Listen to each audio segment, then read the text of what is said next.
વાત પાકિસ્તાનથી બલુચિસ્તાનમાં Zafar express hijack થઈ ગઈ છે। બલુચિસ્તાન લિબરેશન આર્મીએ ટ્રેન હાઈજેક કરી દીધી છે।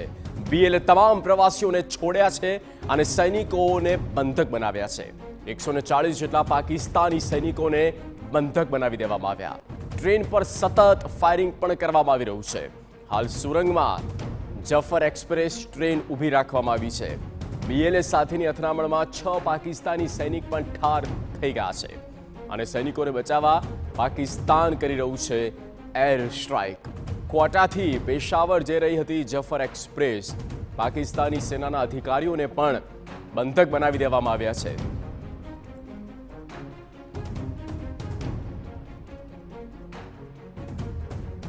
संवाददाता मनीष झा फोन लाइन पर। मनीष, पूरी खबर बताएं। बड़ी बात यह है कि पाकिस्तान के बलूचिस्तान इलाके में जो बोलान इलाका है वहां पर जफर एक्सप्रेस को बलूचिस्तान लिबरेशन आर्मी ने अपने कब्जे में ले लिया है और उसमें कई सौ लोग सवार थे, लेकिन उसमें से तमाम जो सिविलियन थे उनको उन्होंने रिहा कर दिया है और 120 के करीब पाकिस्तानी सेना, आईएसआई, पाकिस्तानी पुलिस और एंटी टेररिस्ट फ्रंट के जो लोग थे इनको बलूचिस्तान लिबरेशन आर्मी के लड़ाकों ने अपने कब्जे में ले लिया है और पाकिस्तानी सेना ने उसे छुड़ाने की कोशिश की, ग्राउंड ऑपरेशन किया, लेकिन उसमें वो फेल हो गए। उसके बाद अभी हेलीकॉप्टर और ड्रोन के जरिए अटैक किया जा रहा है, लेकिन बलूचिस्तान लिबरेशन आर्मी ने ट्रेन को एक सुरंग के भीतर छुपा रखा है और साथ ही उन्होंने चेतावनी दी है कि अगर एयर स्ट्राइक नहीं बंद हुई, अगर हेलीकॉप्टर और ड्रोन से हमले बंद नहीं हुए तो फिर पाकिस्तानी सेना और पुलिस के 100 से अधिक जो उनके पास मौजूद लोग हैं उनको वो मार देंगे। तो बलूचिस्तान में पाकिस्तान के सामने अब तक की सबसे बड़ी चुनौती सामने आई है, क्योंकि पाकिस्तानी सेना और पुलिस के 120 से अधिक जो बंधक हैं वो बलूचिस्तान लिबरेशन आर्मी के पास हैं और बलूचिस्तान लिबरेशन आर्मी ने लगातार कई प्रेस स्टेटमेंट के जरिए ये बयान दिया है कि अगर उनके खिलाफ कोई भी ऑपरेशन अभी होता है तो वैसी स्थिति में उनके पास जो मौजूद पाकिस्तानी सेना के 100 से अधिक लोग हैं इन सबको अगले 1 घंटे के अंदर मार दिया जाएगा। तो बेहद क्रिटिकल सिचुएशन बनी हुई है पाकिस्तान के सामने, पाकिस्तानी सरकार और पाकिस्तानी सेना के सामने। वहीं दूसरी तरफ दशकों से जो लगातार दमन झेल रही थी बलूचिस्तान के लोग, तो उसका बदला लेते हुए बलूचिस्तान लिबरेशन आर्मी के लड़ाकों ने पाकिस्तानी सेना के लोगों को बंधक बनाकर ये बताया है कि वहां के स्थानीय लोगों की आवाज को अब और अधिक दिन तक दबाना या कुचलने की कोशिश अब बर्दाश्त नहीं की जाएगी। जी बिल्कुल मनीष, ये भी बताएं साथ में कि कितनी बड़ी चैलेंजेस, क्योंकि फोर्सेस को भी मना कर दिया लेकिन फोर्सेस अब आगे बढ़ रही है और पूरा पहाड़ी इलाका है, और इस चेतावनी को कैसे उलझ पाएगी?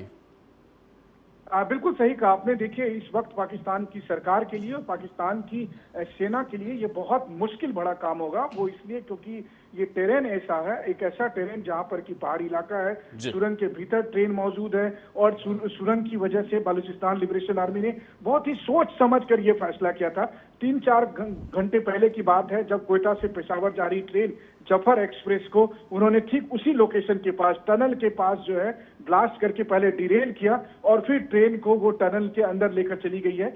इसकी वजह से उनको फायदा ये मिल रहा है कि जो एयर स्ट्राइक करने की कोशिश कर रही है पाकिस्तानी सेना वो कामयाब नहीं हो रही है। वहीं दूसरी तरफ जो ग्राउंड फोर्स छुड़ाने के लिए पहुंची थी उन्हें पीछे हटना पड़ रहा है और बलूचिस्तान लिबरेशन आर्मी इस वक्त न सिर्फ एडवांटेज पोजीशन में है बल्कि वो थ्रेटन करने की स्थिति में है पाकिस्तान को और पाकिस्तानी सेना को कि अगर उनका ऑपरेशन जारी रहा तो ऐसी स्थिति में उनके पास जो बंधक हैं उन बंधकों को मार दिया जाएगा। मुझे लगता है कि पाकिस्तान के इतिहास में ऐसी कोई चुनौती अब तक नहीं आई थी कि पाकिस्तान की सरजमी के भीतर ही बलूचिस्तान लिबरेशन आर्मी ने ऐसे हालात पैदा कर दिए हैं जहां पर Pakistani army, anti terrorist front और आईएसआई के लोगों को खुद बलूचिस्तान लिबरेशन आर्मी ने अपने कब्जे में कर रखा हो और उसके बाद कोई किसी भी तरह का ऑपरेशन करने से लाचार दिख रही है आईएसआई और पाकिस्तानी आर्मी।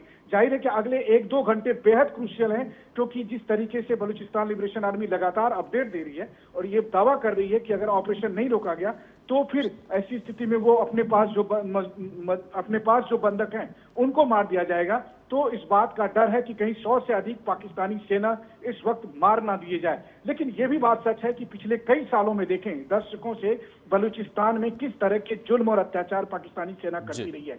लाखों लोग, बलूचिस्तान में रहने वाले लोग, या तो मार दिए गए या जेल में उनको टॉर्चर किया गया और वो गायब हो गए। ऐसी स्थिति में वहां पर एक आंदोलन उभरता है और फिर उसी में से कुछ लोग हथियारबंद होकर बलूचिस्तान लिबरेशन आर्मी बनती है और वही बलूचिस्तान लिबरेशन आर्मी अपनी आजादी के लिए, अपनी स्वतंत्रता की मांग करते हुए आज इस हद तक पहुंचती है कि वो पाकिस्तानी सेना के 120 से अधिक जो हथियारबंद लोग थे उनको उन्होंने बंधक बनाकर रखा है और पाकिस्तानी सेना को घुटने टेकने के लिए मजबूर कर दिया है। बिल्कुल बिल्कुल, शुक्रिया मनीष पूरी जानकारी के लिए। तो બીએલએ સામે હવે કેવી રીતે લડશે પાકિસ્તાની ફોર્સ, જો કે એર સ્ટ્રાઇક કરવામાં આવી રહી છે અને એર સ્ટ્રાઇક દ્વારા ત્યાર પછી બીએલએ દ્વારા પણ ધમકી આપવામાં આવી કે જો હવે કોઈ પણ ફોર્સિસ આગળ આવે છે તો જે પણ કોઈ પાકિસ્તાની સૈનિકો છે, યાત્રીઓ છે, બંધક બનાવવામાં આવ્યા છે તેમને મારી નાખવામાં આવશે અને આ લડાઈમાં પાકિસ્તાની ફોર્સે આખરે પીછેહટ કરવી પડી રહી છે।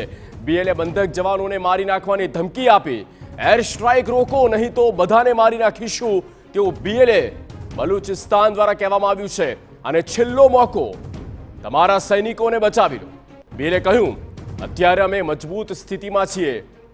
140 સૈનિકોને બંધક બનાવી દેવામાં આવ્યા છે, જો કે મુસાફરોને મુક્ત કરવામાં આવ્યા છે। એક્સક્લુઝિવ ફૂટેજ એક બાદ એક આપને સ્ક્રીન પર બતાવી રહ્યા છીએ।